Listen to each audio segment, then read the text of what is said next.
Hello, thanks for joining us for our webinar today, Hitting the Moving Target of Cloud Security. My name is Dave Patrick and I'm part of the cybersecurity team here at Fujitsu. It's no secret to many of us that cloud adoption has been on the rise for a while now, and it's easy to see why when you examine the flexibility and agility that cloud models can afford an organization.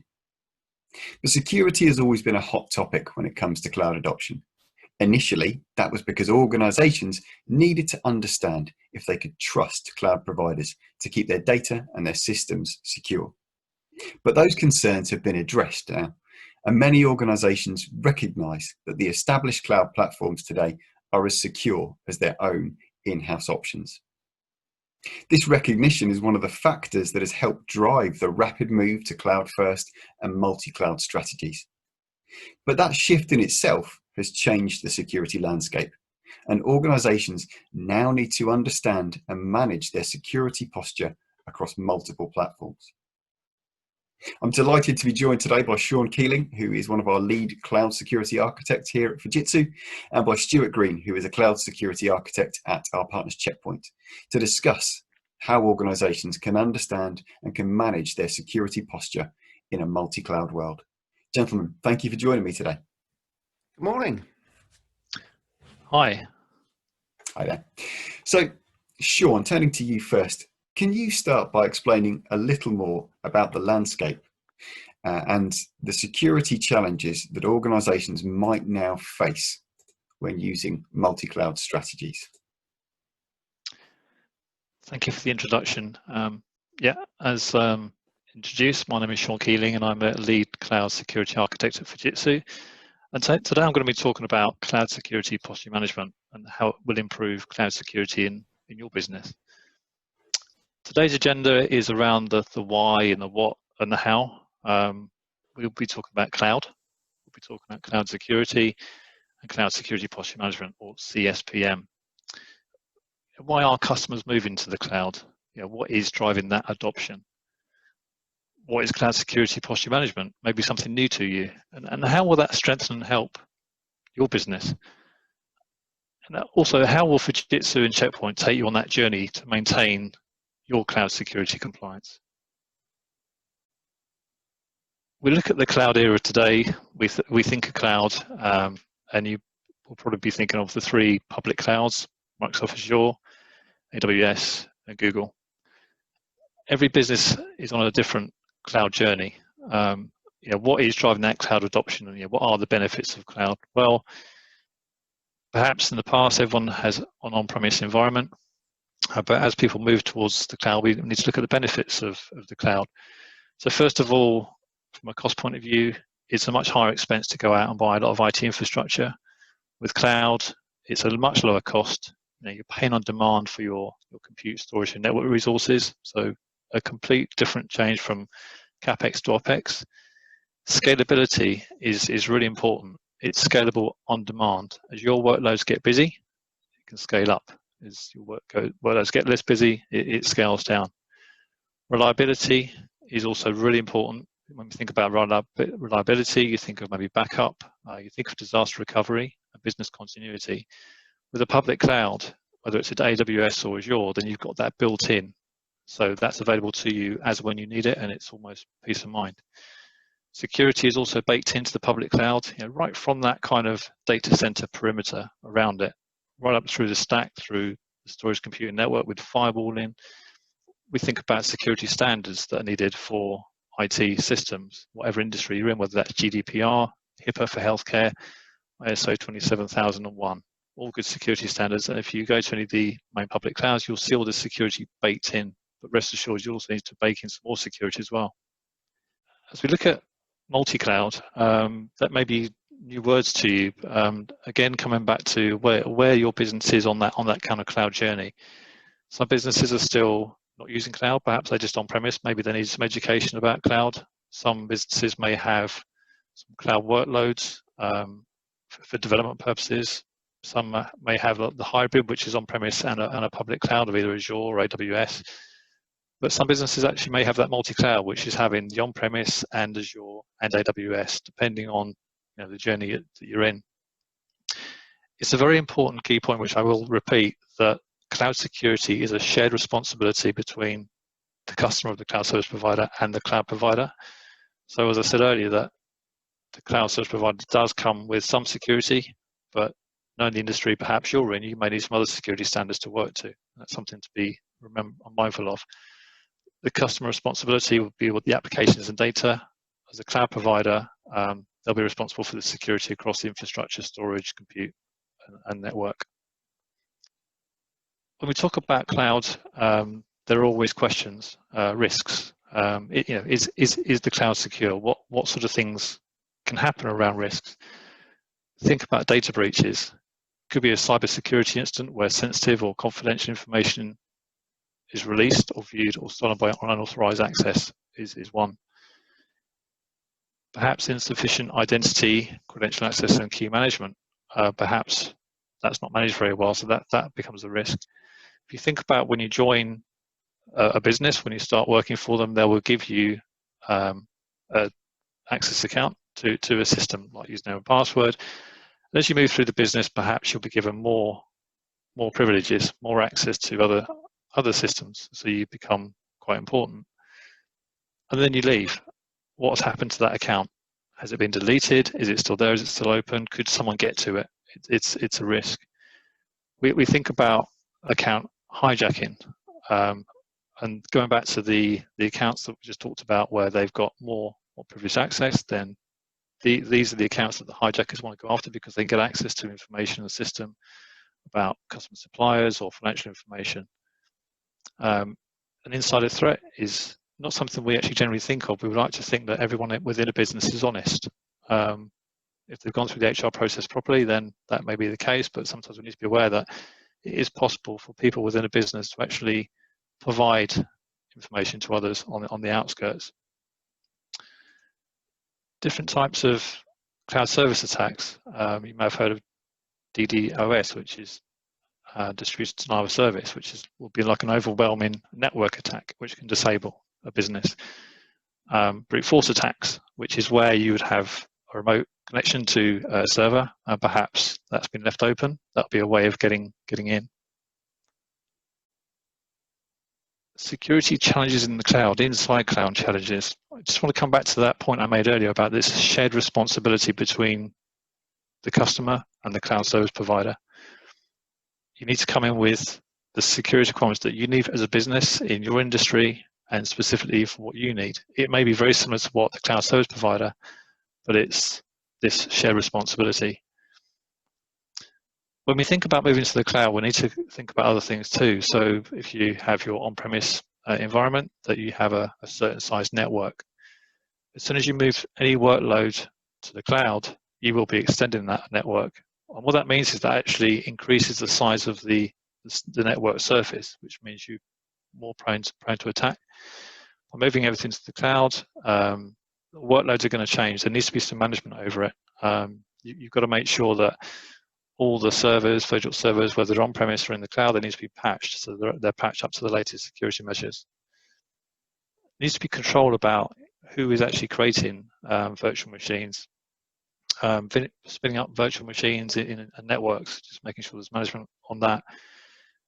Social engineering might be a term that you've not heard of, but this comes back down to something called phishing, not the sport, but towards maybe perhaps you've received an email from someone that you believe is legitimate, but it's actually from somewhere else. And before you know it, you've opened the attachment, you've downloaded the malware, and you're in trouble. So we've talked about challenges, we've talked about risks. What can be done? Well, here's the solution: cloud security posture management. I always try and describe things as simply as I can. So in simple terms, cloud security posture management, in simple terms, it cleans the cloud service and alerts the company about issues and risks. It also can monitor risks and fix security areas automatically, which is a great benefit. It takes a bit of control away from you, but when it does that automatically, then that's got to be done in a controlled process. The 5 key areas I always talk about with a cloud service that could be vulnerability for security is the identity and access management. We spoke about that earlier around kind of account credentials, using those as passwords, detection controls. What do you currently have in place if there was an attack today? What would happen and what's in place? Infrastructure protection, maybe thinking of storage for encryption, REST, or whether that's actually in transit to make sure that's secure. Thinking about firewalling for the network, and also what's in place for monitoring and alerting. What would alert you to an attack if that happened today? What's actually monitoring at the moment? So we have a solution, but how will cloud security posture management help? Some of the benefits. Well, first of all, it will scan through your infrastructure and find some misconfigured network connectivity points. It will start assessing all the accounts that you have in your Active Directory. Maybe they're a bit too liberal, they need to be reduced or deleted. It's more management of the accounts. It's going to be continually monitoring everything in your kind of landscape of the kind of cloud service. Spoke about this earlier with the automatically fixing vulnerabilities, but in a controlled manner, but making sure that the business are up to date and complying with the security standards they need to be. So thanks, Shaun. It sounds like cloud security and cloud security posture management is becoming critical for organizations because, as you've said, cloud adoption will only continue to rise, and so these associated risks need to be addressed. As with a lot of things, though, understanding all of that is great, but the key question for many is, where do I even start? At this point, I'd like to turn to Stuart. Stuart, you guys at Checkpoint have been helping customers find that starting point through your cloud security posture management assessments. Can you tell us a little bit about what that does and how it helps an organization get a handle on these challenges?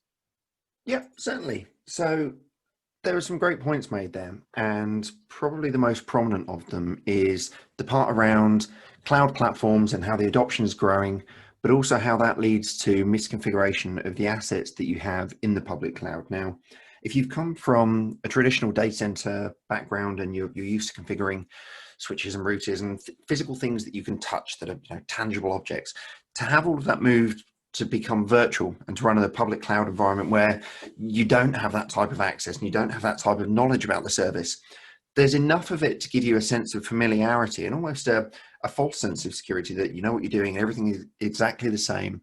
But in public cloud, there are a number of different security controls. So Gartner have come up with, over the last couple of years, some quite bold statements and predictions around misconfiguration being the main source of public cloud security breaches, which I can only concur with. It's quite clear from looking at the security news outlets and even the mainstream media now that misconfiguration is a big problem when it comes to public cloud and is often the root cause of a number of the more public breaches. So what our approach to that is and how we aim to address it with our CloudGuard platform is to cover off three main areas or three main concerns that you have with public cloud and arguably any security. So visibility, prevention, and governance are the areas that we try to focus on with our CloudGuard platform. Visibility is the first and the most important point. So as with a lot of things, if you don't know what you've got, if you can't see it, how can you even hope to secure it? So the first point that we aim to address with our CloudGuard platform is to give you a broad visibility of your assets. And Shaun mentioned about how customers aren't just moving to cloud, but how they're also adopting multi-cloud now. So it's not just a case of, I'm going to go to Amazon and use AWS. They're choosing to take advantage of the multiple services and the features that are available across the cloud platforms, or to reduce the risk of using one platform. There's this bit of kind of a myth that the cloud platforms are infallible, but actually, if you look at the news, recent news, you can see outages for many of the big cloud-based services. So it's not infallible. They give you the tools to make your services very highly available and very resilient, but they're not infallible. So people have started to make use of multi-cloud environments and to spread their assets and their workloads across multiple clouds. So with that, naturally, it's a similar situation to if you had a customer or if you were the customer where you're employing multiple data centers and you've got assets scattered across 1, 2, 3, 5, 10 data centers, maybe in one geography, maybe in multiple ones. keeping track of those becomes very difficult. So the first thing that we aim to address with our CloudGuard platform is to give you the insight into what cloud is to you. And for a customer that is new to public cloud or thinks they're new to public cloud, this can often be quite an eye-opening experience. So the first thing you do with our platform is it's a SaaS platform. So the way that you integrate with your cloud platform of choice is via API calls. So there's no requirement for agents or any sort of software to be installed anywhere. We use the native tools to get that visibility.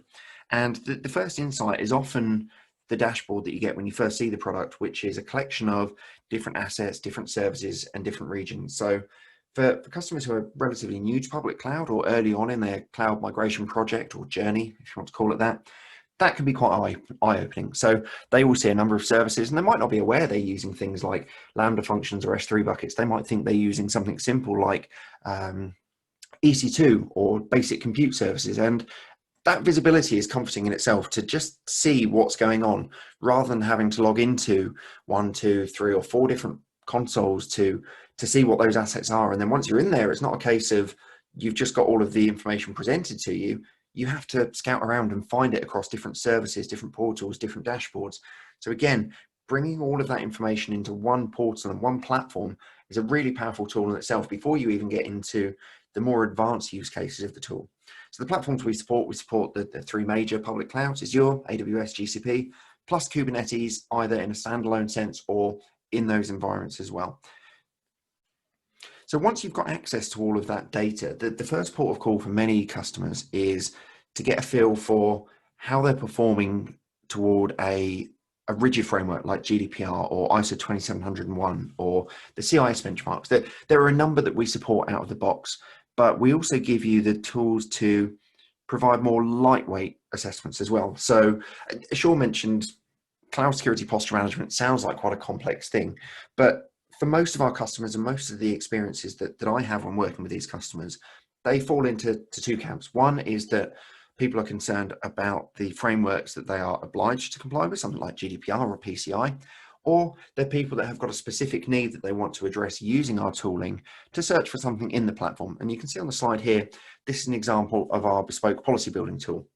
And it allows you to very quickly and easily, without knowing a huge amount of in-depth background knowledge about the cloud platform, it gives you the tools to build your own bespoke policy to assess things like, are my workloads running in a particular region, or do they have a particular port open, or is my storage encrypted? Common things that people want to check that maybe fall outside of the larger, more complex frameworks. And we give you the power to do that without having to know, like I say, huge amounts of background knowledge into how the API calls work, or how the services work, or how to use the AWS CLI. It's all in a really well presented web-based portal that allows you to either use the off-the-shelf compliance rules and frameworks like GDPR, PCI, ISO, and all the other frameworks that people are interested in. And it gives you the possibility to build your own ones on an ad hoc basis to investigate or to check compliance in particular areas and assess your cloud without getting too in depth. Now, on the back of the compliance, it's all well and good running these compliance rule sets and these assessments in an ad hoc basis.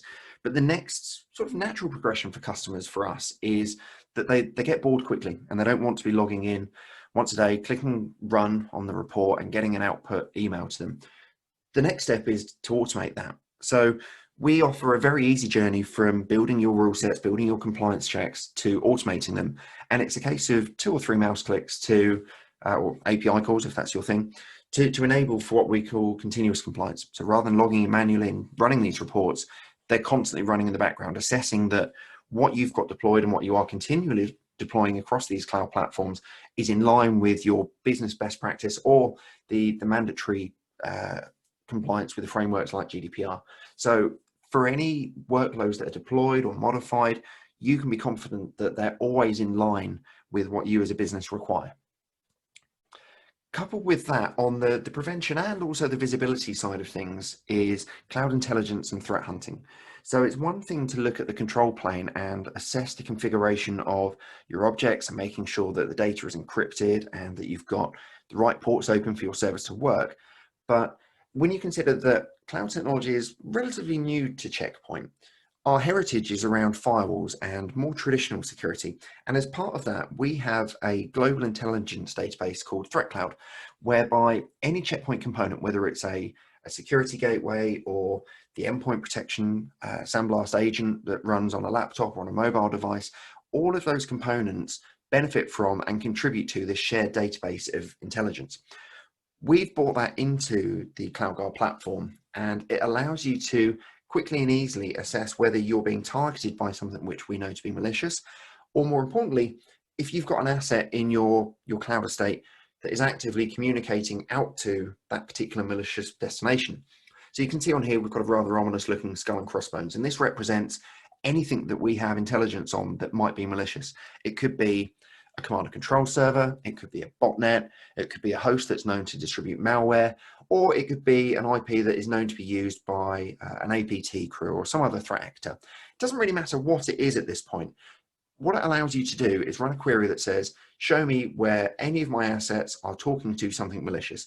And the query language is basically how I've just said it. We use a very natural language, natural English-esque query language to enable this type of threat hunting. And it's the same language that we use to build our posture reports as well. So it's not a case of learning one tool to assess for posture and compliance and another tool to do the threat hunting. It's the same language. So if you're familiar with one, you can be familiar with the other, and you can port the queries from one to the other to very quickly and easily assess either angle.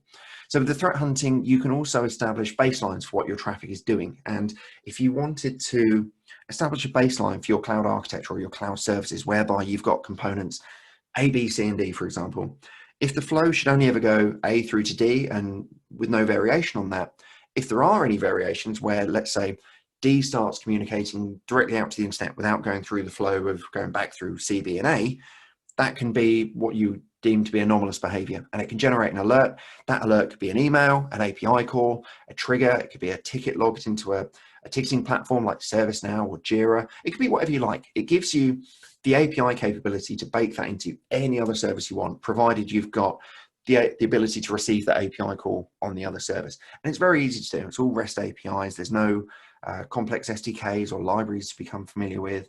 Out of the box, it's a case of ticking a few tick boxes and choosing which platform you want to integrate with. All of the cloud intelligence and threat hunting views are completely customizable as well. So the part that I focused on short time ago was the network side of things. It also gives you the visibility into the API side of things. So in the cloud, you don't necessarily have all of your assets existing in a network environment. Some of those assets don't generate network traffic, and you also get visibility into those as well. So we're able to consume your cloud native API logs or your event logs, to put it another way, and we can give you a similar type of visibility, but for assets that don't generate network traffic, which is something quite different compared to more traditional tooling when it comes to analyzing network logs or flow logs.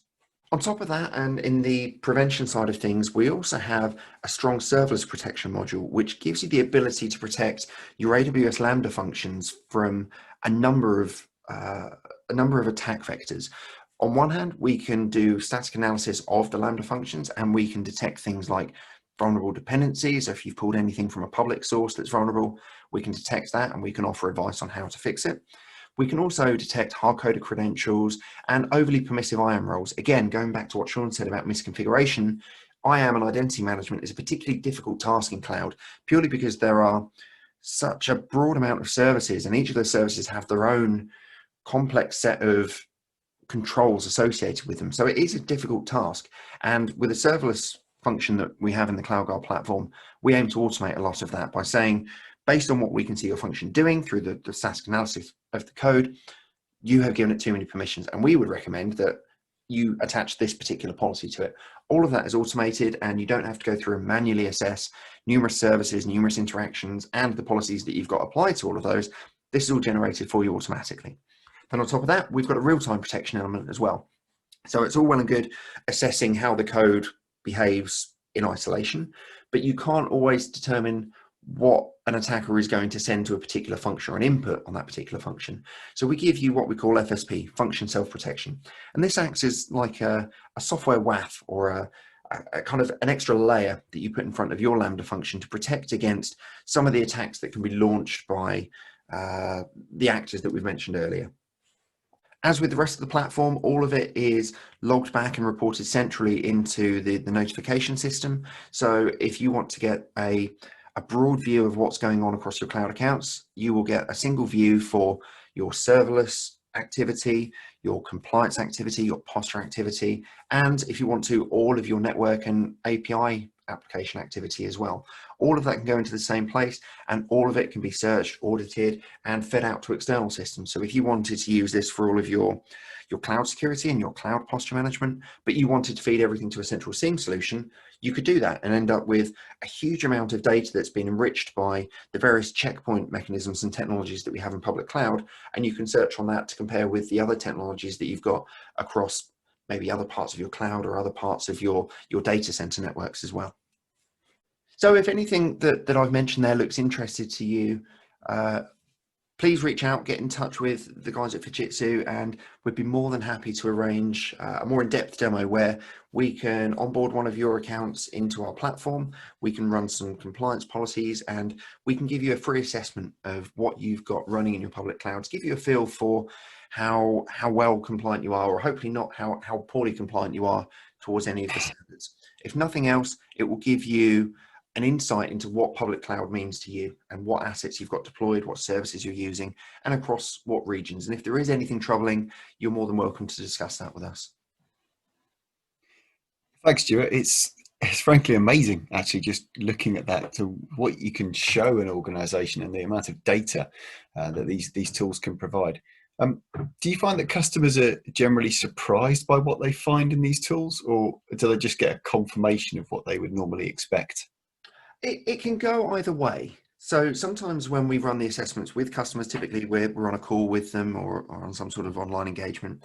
And for the customers that are new to public cloud, they've either got a small amount of assets and they know what they've deployed, so it's not a surprise, or their internal cloud teams have gone wild with what they've got available and they've been overwhelmed with the services and they want to try a little bit of everything, and it can be quite overwhelming, and they see that they've got a broad amount of assets for services they never intended or dreamed of using from the outset. So for that type of customer, it could be quite eye-opening. But for the more mature customer who knows exactly what they're doing, that's less of a surprise. Unless they're going off and doing some sort of automated approach to cloud, and they've got complex pipelines and they're automating infrastructure deployment, then it's not so much what they've got deployed that's the surprise, but more the scale of it, because it gives you a count of the assets you've got deployed as well. So we do get a good mixture of reactions. Most of them are positive. We don't get too many people run away with tears in their eyes.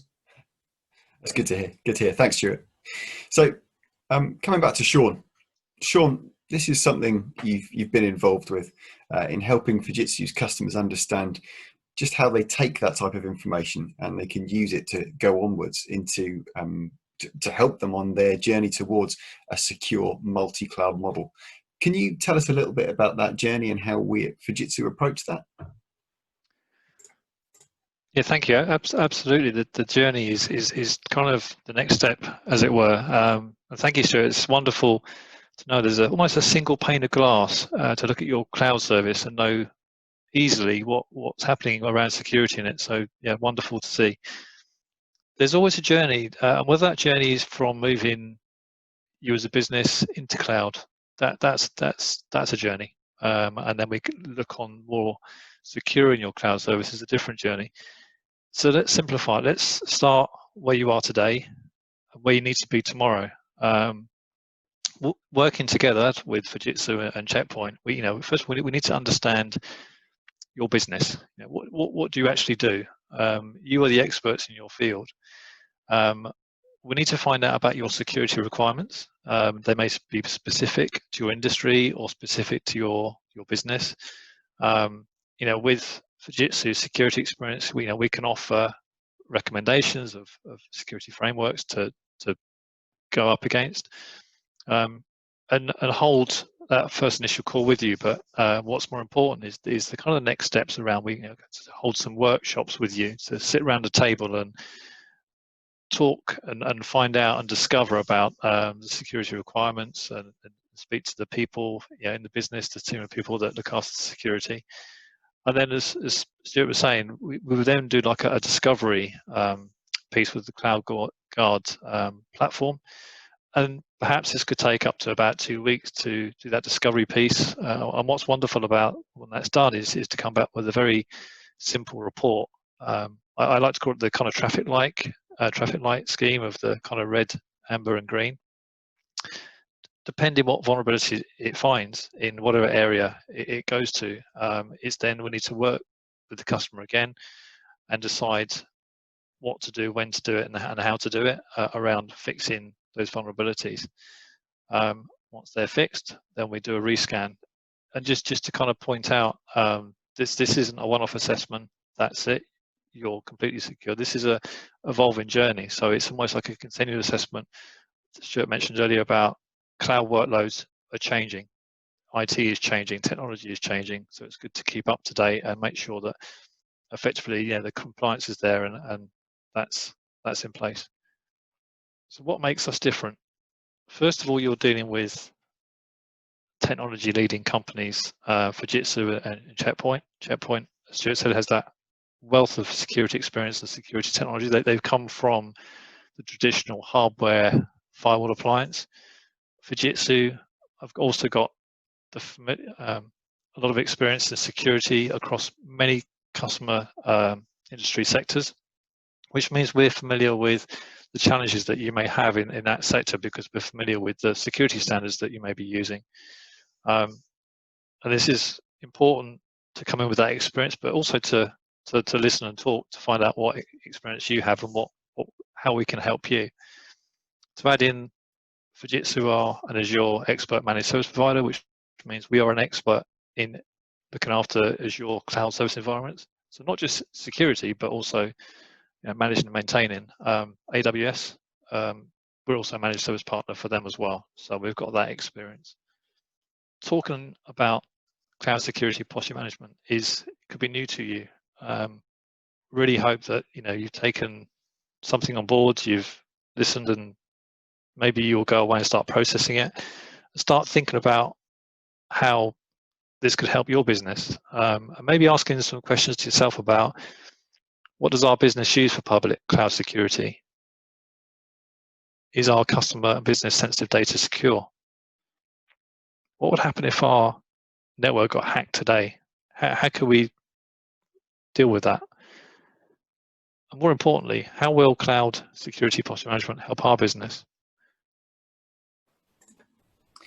Some good takeaways there. Thanks very much, Shaun. It sounds from what we've heard today like this is a complex challenge for organizations to handle, and it can't be underestimated.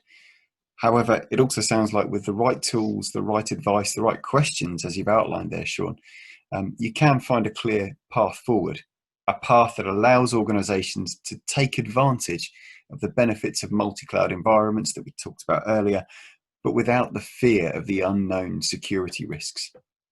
Gentlemen, thank you both for joining me today, for taking us through that. I really appreciate your time. To me, this has been an eye-opening thing and really useful in terms of helping organizations to see how they can hit that moving target of cloud security. And I hope it's been useful for everyone listening as well. If you'd like to understand more about this topic and how we can help, and if you'd like to run an assessment for yourselves, as Stuart mentioned earlier, then please contact us on the details on the screen right now. Or, of course, you can contact your Fujitsu account manager.